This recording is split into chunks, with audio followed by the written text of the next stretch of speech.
Un autre signe. Vous entendrez parler de guerre et de bruits de guerre. Gardez-vous d'être troublés, car il faut que ces choses arrivent. Mais ce ne sera pas encore la fin. Frères, écoutez-moi.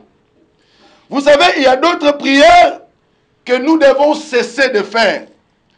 Ne pars pas gêner 40 jours pour dire à Dieu, Seigneur, nous ne voulons pas voir les guerres.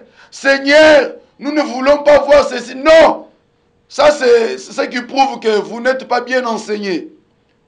Quand on est enseigné, il y a certaines prophéties que nous devons laisser s'accomplir.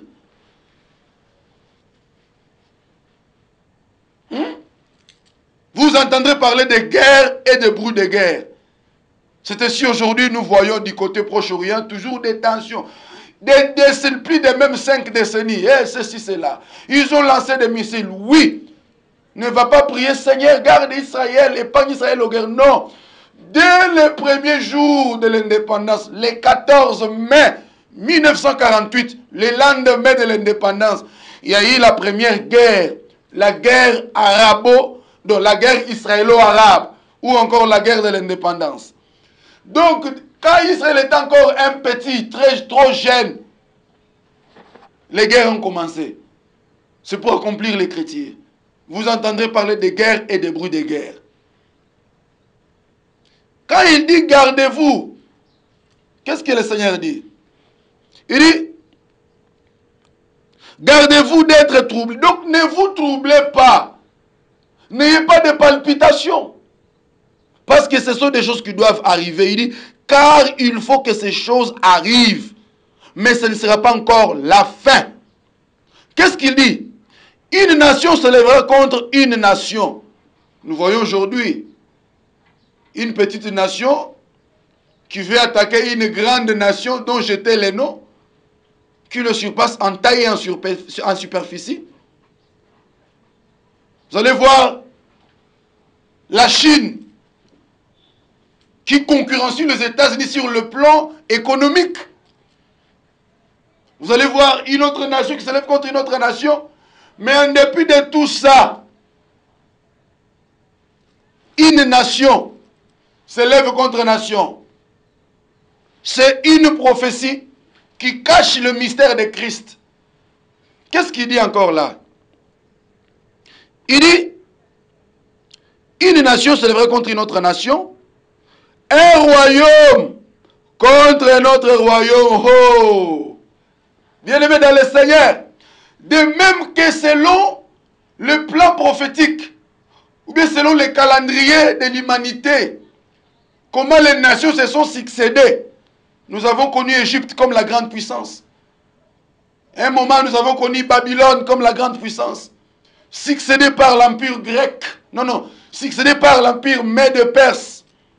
Et après, Mède-Perse succédé par l'empire grec avec Alexandre le Grand. L'empire grec fut succédé par l'empire romain. Aujourd'hui, ce sont les anglo-saxons. Donc, ce sont les nations qui ne font que se succéder.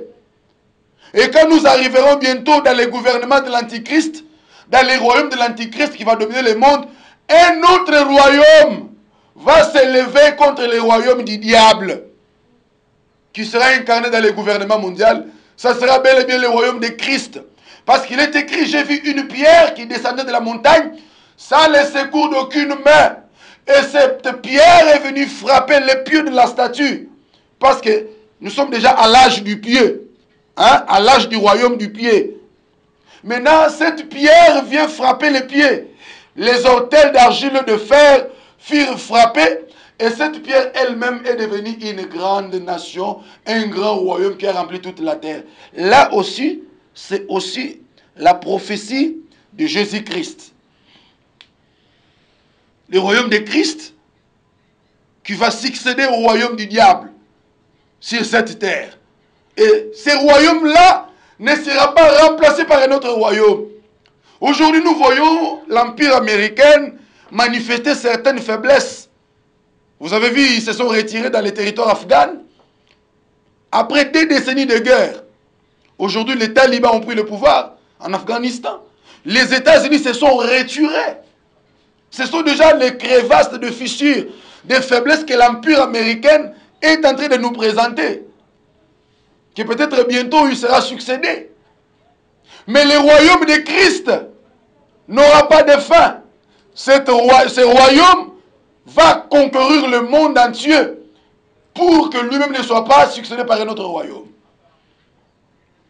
C'est ainsi, quand Christ dit des choses, il y a beaucoup de prophéties que nous devons comprendre.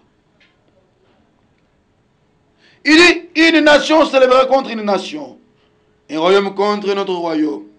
Il y aura en divers lieux, oh là là, des famines, des tremblements de terre, des famines, des tremblements de terre.